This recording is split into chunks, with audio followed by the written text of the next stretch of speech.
Hello बच्चों, आज हम करेंगे substance in daily uses chapter 6. Okay, can you recall which 3 objects do you see in the pictures? आपको कौन से 3 ऑब्जेक्ट्स जो दिखाई दे रहे हैं? Okay, how did you identify them? आप इन्हें कैसे पहचानोगे? What materials are they made of? और ये किस मटेरियल से बने हुए हैं? Can any one of these materials be used to make all the 3 subject? क्या एक ही मटेरियल इन तीनों चीजों के लिए यूज हो सकता है क्या? ठीक है, तो देखिए, ये तो हम देख रहे हैं ना पिक्चर्स में कि क्या हमें दिखाई दे, चेयर, टेबल एंड कवर्ड. ठीक है, और हम इनके कैसे पहचानेंगे? हम इनके शेप से इनको पहचान रहे हैं. ठीक है ना? ओके, फिर थर्ड वन है what materials are they made of? ये कौन से मटेरियल से बने हुए हैं? ये देखो, ये प्लास्टिक के भी बन सकते हैं, चाहे वुड के भी बना सकते हैं हम इनको. ठीक है ना? एंड आयरन का भी हम इनको बना सकते हैं. ठीक है, और जैसे फोर्थ वन दिया हुआ है कि एक ही मटेरियल से आप बना सकते हैं क्या? यस, बना सकते हैं. देखो, चेयर जो होती है, देखो वुड की भी होती है, टेबल वुड का होता है और कबर्ड भी वुड का भी होता है, या फिर इसका प्लास्टिक का भी होता है. ये टेबल भी प्लास्टिक का भी हो सकता है. ऐसे ये क्या होता है, आयरन से भी चेयर बनाई जा सकती है, टेबल्स भी बनाए जा सकते हैं और कबर्ड भी. Okay, now substance and object. अब ये देखिए क्या है इसमें, सबस्टेंस एंड ऑब्जेक्ट. अभी इससे पहले लेसन में जो हमने पढ़ा था सबस्टेंस के बारे में पढ़ा था. ठीक है ना? तो all substance are made up of very small particles. तो जो सबस्टेंस हैं वो किससे बने हुए हैं? स्मॉल पार्टिकल से बने हुए हैं. Okay, objects are made up of substance. अब जो ऑब्जेक्ट्स बनाए गए हैं, ठीक है ना, वो किससे बनाए गए हैं? सबस्टेंस से. ठीक है, जैसे मान लीजिए ऑब्जेक्ट क्या होता है, जैसे ये चेयर है, ये एक ऑब्जेक्ट है. ठीक है ना? ये ऑब्जेक्ट है और इसको कौन से सबस्टेंस से बनाया गया है? इसको प्लास्टिक से भी बना सकते हैं, वुड से भी बना सकते हैं, है ना? तो वो जिस चीज से बना हुआ है वो उसका सबस्टेंस हो गया है, और जो चीज बन गई है वो object. Okay, objects have a specific shape, their parts have a specific arrangement by which we identify them.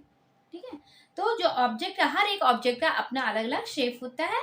ठीक है ना? जिससे हम उनको इजीली आइडेंटिफाई कर सकते हैं. Okay, we use wood, plastic और steel to make a table, a chair, a cupboard. ठीक है, तो हम वुड, प्लास्टिक, स्टील को यूज कर सकते हैं किसको बनाने में? टेबल, चेयर, कबर्ड, बेड, है ना? बहुत सारी चीजें आपके घर में, इतनी सारी चीजें होती हैं. These substances have the strength required to make these articles. ठीक है, तो हर आर्टिकल्स को जब हम बनाते हैं, कोई भी ऑब्जेक्ट जब हम बनाते हैं, तो पहले हम सबस्टेंस की स्ट्रेंथ को देख लेते हैं कि इस सबस्टेंस में इतना स्ट्रेंथ है क्या, नहीं है ना. Also these substance can be given a desired shape. और वो सबस्टेंस उस शेप को में जा सकता है या नहीं जा सकता है. It means that we consider the properties of substance to use them making things. ठीक है ना?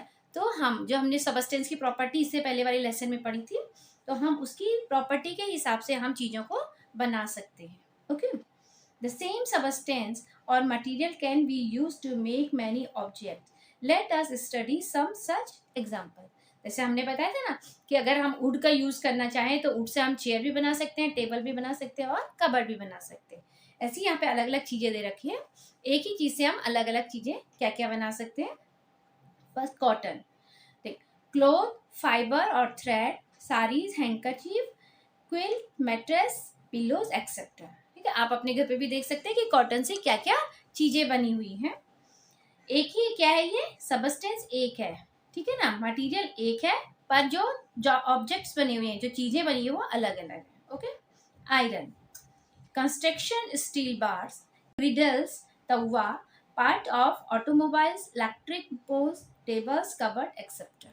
ठीक है, देखो आयरन से मतलब लोहे से क्या क्या बना सकते हैं हम लोग. कंस्ट्रक्शन के लिए हम स्टील्स की बार्स भी बना सकते हैं जब हम घर बनाते हैं या कुछ भी हमको कंस्ट्रक्शन वर्क करना होता है. ठीक है ना? ग्रिडल, तवा, ऑटोमोबाइल्स के parts, electric poles, tables, cupboard etcetera. Aluminium, kitchen utensil, kitchen के सामान, electrical cables etcetera. Okay, by studying the properties of substance we can select substance suitable for our purpose. अब हम जब प्रॉपर्टीज देख लेते हैं किसी भी सबस्टेंस का, तो उसके हिसाब से हम कोई भी ना ऑब्जेक्ट तैयार कर सकते हैं, बना सकते हैं कोई भी चीज. The substance in everyday use are of two main kinds. अब जो सबस्टेंस यूज करते हैं वो टू तरह के होते हैं, natural and man made substance. Okay, make a list of various object in your house and note down the substance they are made of. ठीक है, तो आपको आपके घर में देखना है कि क्या क्या चीजें हैं और वो किस सबस्टेंस से बनी हुई हैं। Classify the following substance according to their uses. ये जो चीजें सबस्टेंस दे रखे हैं उनके यूज के हिसाब से उनको क्या करना है, क्लासिफाई करना है। Sand, soap, wool, window glass, bamboo, cotton, bricks, silk, leafy vegetable, cement, fruit, water, sugar. ठीक है, अगर हम यहाँ पे देखते हैं, देखिए कंस्ट्रक्शन वर्क के लिए, घर बनाने के लिए हम क्या यूज करते हैं, sand, brick, okay, cement, bamboo, ये सब यूज करते हैं ना, विंडो ग्लास, ये हमारा किस में आ गया है, कंस्ट्रक्शन वर्क में आ गया है। तो ऐसे ही हमको खाने की चीजों में हम क्या यूज कर रहे हैं या हम अपने घर पे डेली यूज के लिए क्या करते हैं उसको हम क्लासिफाई कर सकते हैं। ओके, नेक्स्ट है make a list of object each of which can be made from several substance. एक ऑब्जेक्ट हो और वो बहुत सारी चीजों से बनाई गई है।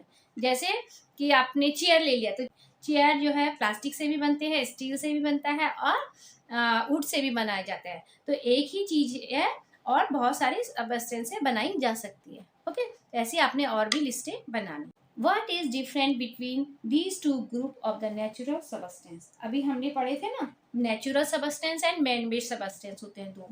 ठीक है, नेचुरल सबस्टेंस के भी टू ग्रुप्स को बनाया गया, leather, jute, wool, cotton, water, soil and metals. ये हमारे नेचुरल सबस्टेंस हैं, ये हम कोई बनाता है, ये हमें क्या मिलते हैं, नेचुरली नेचर में मिल जाते हैं। ठीक है, natural substance, substance available in nature are called natural substance. जो सबस्टेंस नेचर में अवेलेबल होते हैं उन्हें क्या बोलते हैं, natural substance. Of these the substance of the first group are obtained from living things. Substance obtained from living things are called biotic substance. ठीक है, अब इसमें नेचुरल सबस्टेंस को भी टू पार्ट्स में डिवाइड किया गया है, biotic substance and abiotic substance. ठीक है, तो नेचुरल सबस्टेंस जो हमें नेचर से मिलते हैं, ये किससे मिलते हैं उसके बेस पे इनको क्लासिफाई किया गया है। जो बायोटिक सबस्टेंस हैं वो किससे मिलते हैं, substance obtain from living things, जो हमें लिविंग थिंग्स से मिलती है उन्हें बोलते हैं बायोटिक सबस्टेंस। ठीक है, air, soil, water are substance that are not obtain from living thing. ये जो है एयर, सॉयल, वाटर, वो हमें किससे, लिविंग थिंग से नहीं मिलते हैं, इसलिए इन्हें बोलते हैं abiotic substance. Okay, how are leather and wool different from jute and cotton. Leather and wool different किससे, जूट और कॉटन से। कैसे, देखिए अभी देखेंगे। Leather and wool are obtain from animals. ठीक है ना, जो लेदर है और वूल है वो किससे मिलता है, एनिमल से मिलता है। They are animal origin, where as jute and cotton are substance of plant origin. जबकि जूट और कॉटन किससे मिलता है, प्लांट से मिलता है। ओके, तो अभी मिल गया हमें। फर्स्ट हमने पढ़ा कि टू टाइप्स के सबस्टेंस होते हैं, natural and man made substance. Then natural substance को भी टू पार्ट्स में डिवाइड किया गया है, biotic and abiotic. Okay, biotic जो लिविंग थिंग से मिलते हैं और एबायोटिक नॉन लिविंग थिंग से। फिर बायोटिक से भी दो ग्रुप में बांटा गया है, animal origin and plant origin. Okay, do we find plastic, nylon, brass और सीमेंट इन नेचर। क्या हमको प्लास्टिक, नाइलॉन, ब्रास और सीमेंट जो है नेचर से मिलते हैं, जैसे हमें ये सब चीजें नेचर से मिलती है ना। देखिए ये देखिए, ये हमें नेचर से मिलता है, नेचर से मिलता है। सॉयल हमें नेचर से मिलता है, वुड हमें नेचर से मिलता है, सब ये नेचर से मिल रहा है। तो क्या ये ये भी हमें नेचर से मिलता है, नो, ये नहीं मिलता है। Man made substance, it is human nature to strive for newer things and to try to make life more comfortable. ठीक है, ये ह्यूमन नेचर होता है कि वो हमेशा ट्राई करते रहते हैं कि अपनी लाइफ को कैसे कंफर्टेबल बनाए। As a result of this effort, man not only learn to use natural substance but also began to process them to make new substance. ठीक है, अब जो नेचुरल सबस्टेंस मिल रहे थे उसको तो मैन, ह्यूमन बीइंग जो है यूज करता ही करता है, बट उसने देखा कि जब हम उसको और जरूरत पड़ी है तो उसने क्या किया, नेचुरल जो सबस्टेंस मिले हैं उससे ही प्रोसेस करके नई नई सबस्टेंस बनाए हैं, ठीक है। Several sub substance are easier to use and can be made available in plenty at a low cost, ठीक है ना। तो बहुत सारे ऐसे सबस्टेंस हैं जो हमें इजीली नेचुरल में मिल जाते हैं, और जब हम उसको प्रोसेस करते हैं तो उनका क्या आता है, बहुत ज़्यादा मिलता है, किसमें, लो कॉस्ट में मिल जाता है। Therefore these substance came to be used on a large scale, इसलिए जब ज़्यादा चीज़ होगी तो उसको ज़्यादा यूज़ किया जाएगा। There are the great many such man made substance in use today, ठीक है। इसलिए जो भी मैन मेड थिंग्स हैं आज ज़्यादा यूज़ की जाती हैं, ठीक है। New substance produced by processing naturally available substance are called man made substance. अब मैन मेड सबस्टेंस के हैं जो हमें नेचुरल सबस्टेंस मिल रहे हैं ना, उनको प्रोसेस करके जो हम नया जो चीज़ें बनाते हैं, ठीक है, जो नए सबस्टेंस बना के नई चीज़ें बनाते हैं, that is called man made substance. Okay, देखिए यहाँ पे ये बुक हो गई है, पॉट हो गया है, चेयर हो गई है, केबल हो गया, शूज हो गए, कप, ये पेन हो गया, पिल्लो हो गई है, ये सब क्या है, मैनमेड थिंग्स है ना। पर इनका जो बेस देखेंगे वो क्या है, वो नेचुरल थिंग्स है। नेचुरल थिंग को प्रोसेस करके मैनमेड थिंग्स बनाई गई है। ओके, अर्लियर इरलिस और कैप्स मेड ऑफ ग्रास और sackcloth were used for protection from rain. Then clothes umbrellas came into use, ठीक है। पहले के जो लोग थे ना, ठीक है, रेन से बचने के लिए वो ग्रास की बनी हुई कैप्स और सैक क्लोथ से बने हुए जो कपड़े रहते थे उनको यूज करते थे। Then cloth umbrellas came into use, उसके बाद कपड़े से भी अम्ब्रेला बनाया गया। Nowadays, raincoat, school bags and bag cover use can all the made from plastic। और आज क्या देखते हैं हम लोग, जो रेन कोट होता है, स्कूल बैग्स होते हैं, बुक्स की कवर्स होती हैं, वो सब किससे बनाई जाती है, प्लास्टिक से बनाई जाती है, ठीक है। Delicate articles, perishable fruits etcetera require packing, ठीक है। जो डेलिकेटेड आर्टिकल्स होते हैं, मतलब जो कांच की बनी चीज होते हैं, जिनका टूटने का डर रहता है, जो बहुत सॉफ्ट अच्छे फ्रूट होते हैं, पेरिसेबल फ्रूट होते हैं, जिनको उनको पैकिंग की जरूरत होती है, उनको हम ऐसे ही भर के नहीं ला सकते हैं। To pack TV sets, refrigerator, etc. big carton and thermocol are being used, ठीक है ना। तो जो टीवी सेट्स होते हैं, ठीक है ना, रेफ्रिजरेटर आपके घर में जो आते हैं, देखिए आप बड़े से डिब्बे में थर्माकोल उनके दोनों साइड रखा रहता है, ठीक है, अच्छे से पैकिंग करके आई जाती है। All these are man made substance, ये सब जो है वो क्या है, मैन मेड सबस्टेंस है। These substances are waterproof और water resistant। ये जो मैन मेड सबस्टेंस है जो पैकिंग के लिए बनाए गए हैं, वो ज्यादातर क्या आते हैं, water proof, light weight and easy to transport, ठीक है ना। इनका वेट भी बहुत लाइट होता है, जिससे कि हम इजीली इसको लेके जा सकते हैं। That is why they are being used increasingly, इसलिए आजकल ज़्यादा से ज़्यादा इन चीज़ों का यूज़ होता है, क्योंकि देखो एक लाइट वेट होते हैं, वाटर प्रूफ होते हैं, ठीक है ना, इजी टू ट्रांसफर होते हैं, इसलिए इनका यूज़ ज़्यादा किया जाता है। Okay, next, use your brain power, complete the table, ठीक है, अभी इसको कंप्लीट करेंगे। सबस्टेंस इन डेली यूज, जो हम भी जो भी चीज़ यूज करते हैं अपनी डेली लाइफ में, तो वो कैसे कैसे होता है, एक दिया है मैन मेड, तो दूसरा क्या होगा, नेचुरल। ओके, नेचुरल, ठीक है, natural substance and man made substance. Next दिया नेचुरल सबस्टेंस टू पार्ट्स में डिवाइड किया गया है, abiotic and biotic, biotic substance, ठीक है। देन बायोटिक सबस्टेंस को plant origin and animal origin,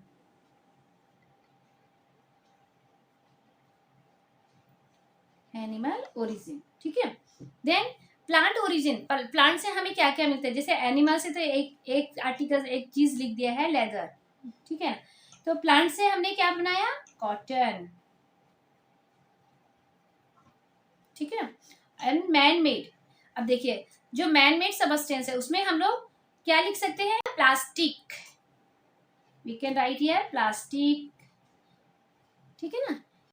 glass can be made from sand and calcium carbonate, ठीक है, जो ग्लास होता है, जो कांच होता है, वो किससे बनाया जाता है? सैंड एंड कैल्शियम कार्बोनेट को मिला के। Okay, however sand and calcium carbonate cannot be obtained again from glass।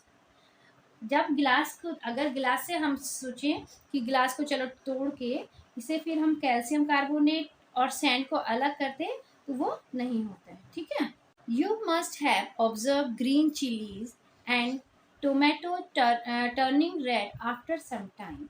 Have you seen और heard of red tomatoes becoming green again? Okay, तो हमने जो देखा है ग्रीन चिली टोमेटो, ये पहले ग्रीन होते हैं और फिर धीरे धीरे इनका कलर रेड हो जाता है।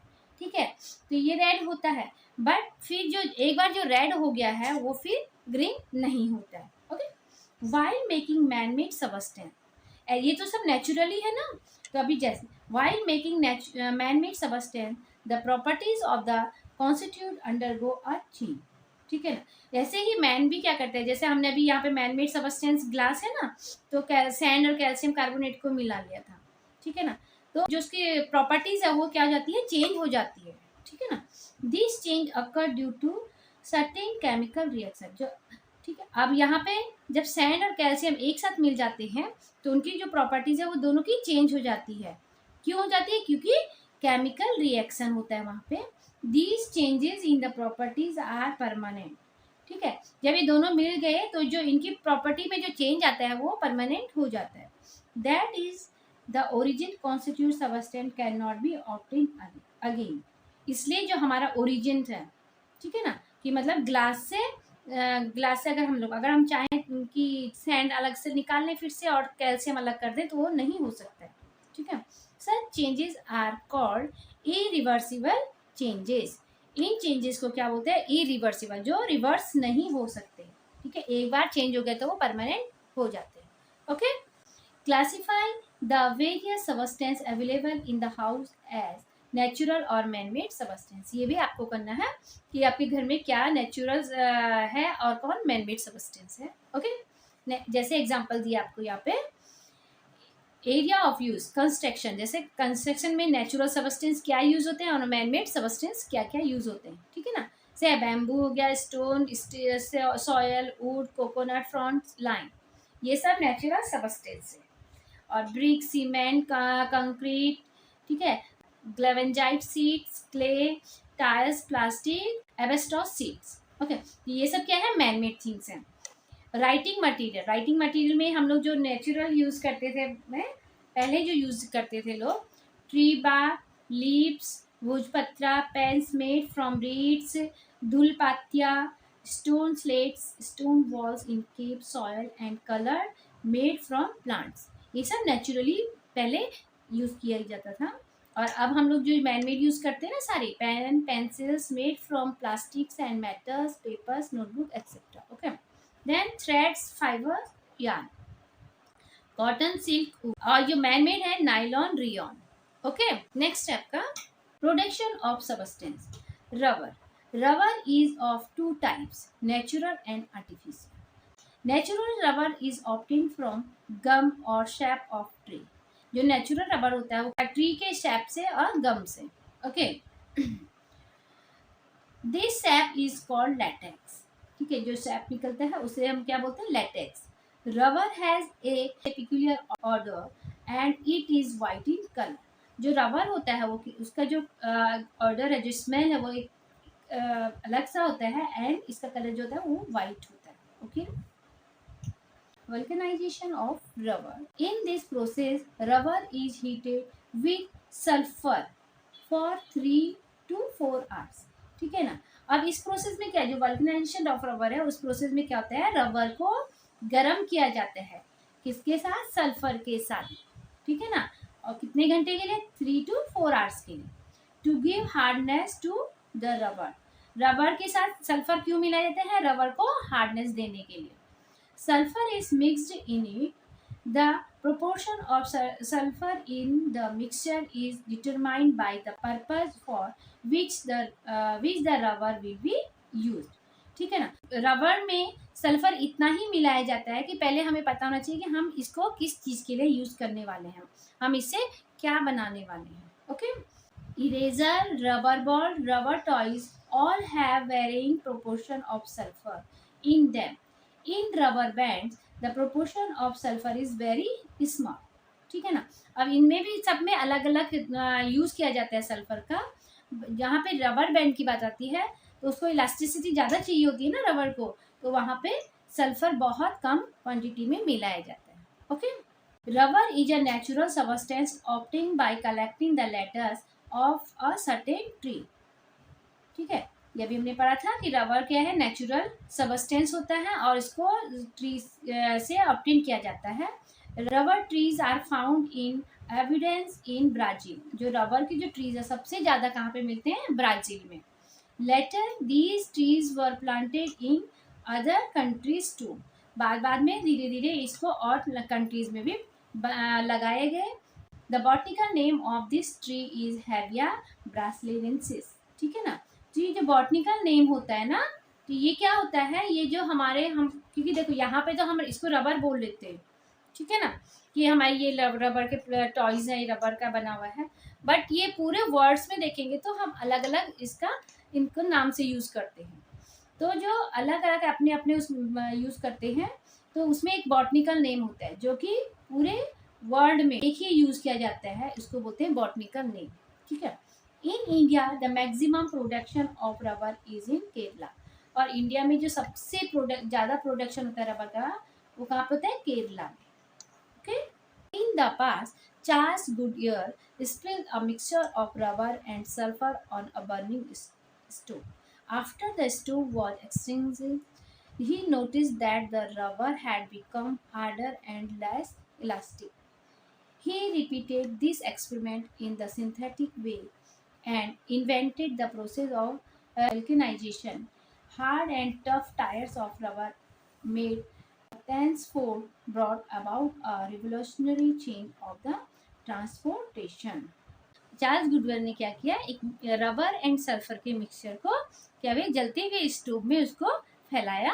Okay, after the stove was exchange, जब उन्होंने स्टोव को बुझा दिया तब क्या हो गया, रबर हार्ड होना स्टार्ट होने लग गया। ओके, और लेस इलास्टिसिटी, जब वो हार्ड होगा तो उसकी इलास्टिसिटी क्या होगी, लेस हो जाएगी। Okay, he repeated this experiment in a systematic way.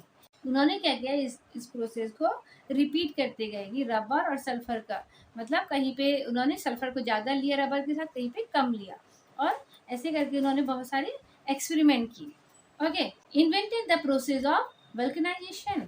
ठीक है ना, और फिर उन्होंने वल्कनाइजेशन के जो प्रोसेस है उसका इन्वेंट किया। ठीक है ना, वल्कनाइजेशन मतलब जो रबर है उसको हार्डनेस देना। Okay, hard and tough tyres of rubber made thenceforth brought about a revolutionary change in transportation. जब ये हो गया कि रबर जो है हार्ड भी हो रहा है, रबर से टफ टायर को बनाया गया, जो कि हमारे ट्रांसपोर्ट के लिए बहुत ही एक रिवॉल्यूशनरी चेंज आया है। ठीक है ना, देखिए अगर टायर नहीं होते तो फिर मतलब हमारे ट्रांसपोर्ट के लिए क्या होती थी, बहुत प्रॉब्लम थी, है ना। आज हम इस चैप्टर को यहीं पे फिनिश करते हैं, इसका जो नेक्स्ट पार्ट होगा हम नेक्स्ट वीडियो में देखेंगे। Okay, bye.